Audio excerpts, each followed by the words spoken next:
গ্রীষ্মে দুপুরে পাত পেতে বসেছি, আর প্রথম পদ যদি হয় ডাল শুক্তনি, তখন আর কোনো কিছুরই দরকার হয় না। এই শীতল পদটা শুধু স্বাদে নয়, গন্ধ আর উপকরণও অনন্য। কী যে তৃপ্তি, যা শরীরকে করে হালকা আর মনকে দেয় শান্তি। তাহলে চলুন রান্নাঘরে সহজ উপকরণ দিয়ে তৈরি করা যাক এই ডাল শুক্তনি রেসিপিটি।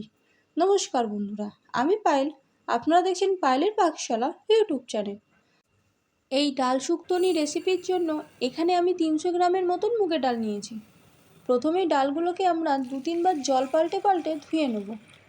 আর ভিডিওটি যখন দেখা শুরু করে দিয়েছেন তখন অবশ্যই ভিডিওটাকে লাইক করে চ্যানেলটিকে সাবস্ক্রাইব করে নেবেন। পাশে থাকা বেল আইকনটিকে ক্লিক করে নেবেন নতুন নতুন রেসিপির নোটিফিকেশানের জন্য। ডালটা আমার 2-3 বার জল পাল্টে পাল্টে ধোয়া হয়ে গেছে। এবার এটাকে প্রেসারে দিয়ে সম্পূর্ণ সেদ্ধ করে নেব। এবার এই প্রেসারের মধ্যে দিয়ে দিচ্ছি সম্পূর্ণ ডালগুলো। এবার এর মধ্যে দিচ্ছি পরিমাণ মতন জল, 1/2 চামচ নুন আর 2 চামচের মতন সর্ষের তেল। এবার এই ডালটাকে আমরা সম্পূর্ণ সেদ্ধ করে নেব। এই ডাল শুক্তনির জন্য এখানে আমি 2টো সবজি ব্যবহার করছি, সজনে ডাঁটা ও করলা। এইগুলোকে ঠিক এইরকম ছোট ছোট করে কেটে নিয়েছি। এবারে সজনে ডাঁটাগুলোর মধ্যে দিয়ে দিচ্ছি সামান্য একটু নুন আর সামান্য হলুদ গুঁড়ো। ভালো করে মাখিয়ে নিয়ে তেলের মধ্যে এটাকে আমরা সাঁতলে নেব।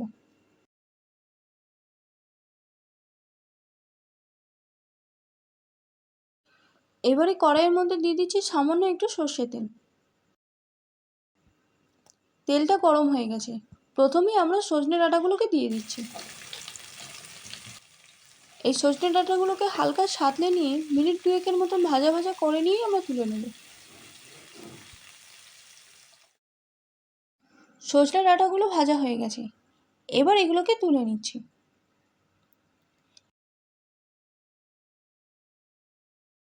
আবারও এই কড়াইতেই করলাগুলো আমরা ভেজে নেব। এর মধ্যেও আমরা নুন হলুদ মাখিয়ে নিয়েছিলাম। করলাগুলোকে খুব কড়া করেই আমরা ভেজে নেব। যদি আপনারা একটু তেতো পছন্দ করেন তাহলে হালকা সাঁতলে তুলে নিতে পারেন, নাহলে এরকম কড়া করে ভাজতে পারেন। এই করলাগুলো কড়া করে ভাজা হয়ে গেছে। এবার এটাকে আমরা তুলে নিচ্ছি।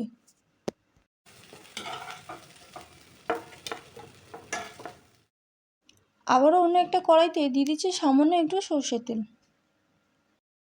তেলটাকে গরম করে নিয়েই ফোড়নের জন্য দেবো 1/2 চামচ রাঁধুনি, 1/2 চামচ গোটা মৌরি ও 2টো শুকনো লঙ্কা। একটু নাড়াচাড়া করে নেব।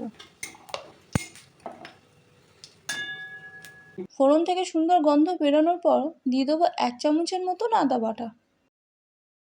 এটাকে বেশ ভালো মতো নাড়াচাড়া করে আদার কাঁচা গন্ধটা কাটিয়ে নেব।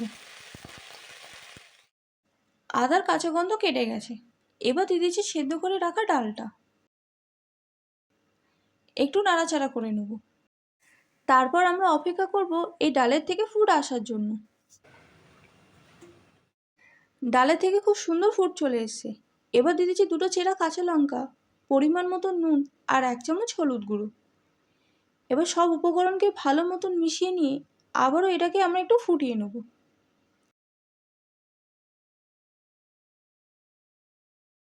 ডালটাকে আমরা আবার মিনিট 2-এর মতন ফুটিয়ে নিয়েছি। এবার দিয়ে দিচ্ছি ভেজে রাখা সজনে ডাঁটা ও করলাগুলো। এই 2টো উপকরণকে ভালো মতন মিশিয়ে নিয়ে আবার এটাকে মিডিয়াম টু লো ফ্লেমে চাপা দিয়ে আমরা রেখে দেবো সজনে ডাঁটা ও করলাগুলোকে সেদ্ধ করার জন্য।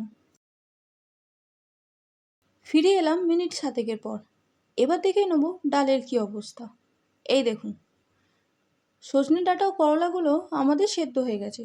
ডালও আমাদের সম্পূর্ণ রেডি। এবার ওপর থেকে ছড়িয়ে দেবো চিনি 1 চামচ। এই চিনিটাকেও মিশিয়ে নিলেই রেডি হয়ে গেল আজকের এই রেসিপি ডাল শুক্তনি, যে ঘরের সামান্য কিছু উপকরণ দিয়েই আমরা তৈরি করলাম।